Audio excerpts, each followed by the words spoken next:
പശ്ചിമബംഗാളിൽ വോട്ടെടുപ്പിനിടെ സ്ഫോടനം. മുർഷിദാബാദ് ബൂത്തിന് പുറത്ത് പെട്രോൾ ബോംബ് പൊട്ടിത്തെറിച്ചു. ആർക്കും പരിക്കില്ലെന്നാണ് വിവരം. പശ്ചിമബംഗാളിൽ 9 മണിവരെ 18.76% പേർ വോട്ട് രേഖപ്പെടുത്തി. കനത്ത സുരക്ഷയിലാണ് വോട്ടെടുപ്പ്. വിവരങ്ങളുമായി ശരത് ലാൽ ചേരുന്നു ബംഗാളിൽ നിന്ന്. ശരത്ത്, സാധാരണഗതിയിൽ ബംഗാളിൽ വലിയ അക്രമങ്ങളൊക്കെ നടക്കുന്നത് കണ്ട തന്നെയാണ് വലിയ സുരക്ഷാ ക്രമീകരണങ്ങൾ ഒരുക്കിയിരുന്നത്. വലിയ തരത്തിൽ എല്ലാ ബൂത്തിലും കേന്ദ്രസേന നിലയുറപ്പിച്ചിട്ടുണ്ട്. പക്ഷേ ഈ പെട്രോൾ ബോംബ് എറിയുന്ന ഒരു സാഹചര്യത്തിലേക്കൊക്കെ പോകുന്നത് എങ്ങനെയാണ് കാണുന്നത്? എന്താണ് നിലവിലെ അപ്ഡേറ്റ്സ്?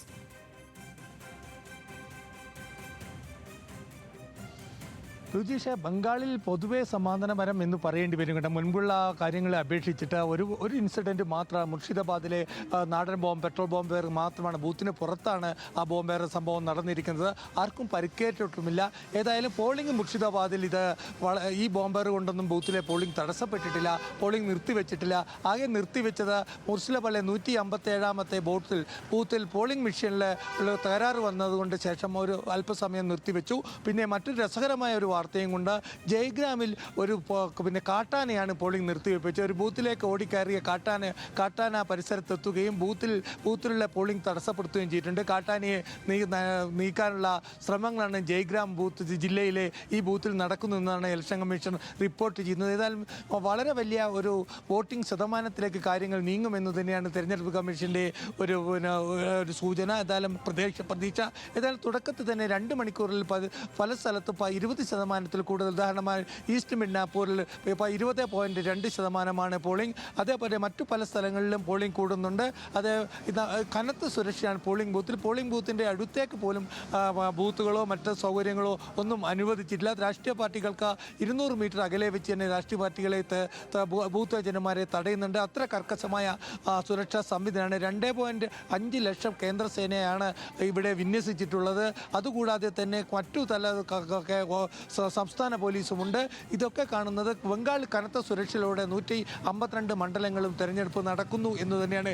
ഈ തെരഞ്ഞെടുപ്പ് 152-ൽ 59 മണ്ഡലങ്ങളിൽ തൃണമൂലിനെ സംബന്ധിച്ചോളം വളരെ നിർണായകമാണ്. 2021-ലെ തെരഞ്ഞെടുപ്പിൽ ഈ 152 മണ്ഡലങ്ങളിൽ പ്രധാനമായും 92 സീറ്റുകൾ നേടിക്കൊണ്ടാണ് തൃണമൂൽ ഭരണം നിലനിർത്തിയത്. അത് ആ സമയം 59 സീറ്റ് മാത്രമാണ് BJPക്ക് ഈ മേഖലയിൽ ലഭിച്ചത്. എന്നാൽ നിലവിൽ ഈ തൃണമൂലിനെ സംബന്ധിച്ചുള്ള കനത്ത വെല്ലുവിളിയാണ് നേരിടുന്നത്. കാരണം മുർഷിദാബാദ്, അതേപോലെ ഈസ്റ്റ് മിഡ്നാപ്പൂർ, അതേപോലെ പുർലിയ തുടങ്ങിയ ജാർദാം തുടങ്ങിയ മണ്ഡലങ്ങളിൽ വളരെ ശക്തമായ ഒരു തിരിച്ചുവരവ് തൃണമൂലിന് സാധിക്കുമോ എന്നതാണ് സംശയം. കാരണം അവിടെ മുസ്ലിം മത ന്യൂനപക്ഷങ്ങളിൽ വോട്ടിൽ വിണ്ടലുണ്ടാക്കാൻ ഹുമയൂൺ കബീറിന് കഴിയുമോ, പിന്നെ കോൺഗ്രസും CPM-നും കഴിയുമോ എന്നതാണ് തൃണമൂലിനെ ഭയപ്പെടുന്നത്. ഏതായാലും അതിന് പ്രധാന കാരണം മുർഷിദാബാദിൽ തന്നെ 22 സീറ്റുകളാണ് രുചീഷ മുർഷിദാബാദിൽ ഉണ്ടായത്. 2021-ൽ 20 സീറ്റ് മുർഷിദാബാദിൽ തൃണമൂൽ കോൺഗ്രസ് ഒറ്റയ്ക്ക് ലഭിച്ചിരുന്നു. ഈ സ്ഥലത്താണ് ഇപ്പോൾ കോൺഗ്രസും CPM അടക്കം മത്സരിക്കുന്നത്. മുസ്ലിം വോട്ടുകളിൽ ഭിന്നലുണ്ടാക്കാൻ ഹുമയൂൺ കബീറും മത്സരിക്കുന്നത്. ഇത് കഴിയുകയാണെങ്കിൽ അവിടെ ഒരു തിരിച്ചടി നേരിടും എന്നുള്ളതാണ്.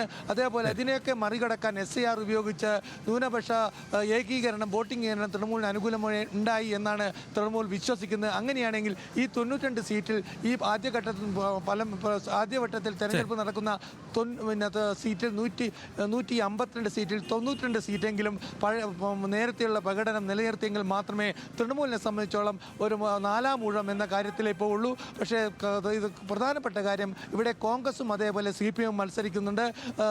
അതായത് ചതുഷ്കോണ മത്സരം അല്ലെങ്കിൽ പോലും ശരത് ലാൽ,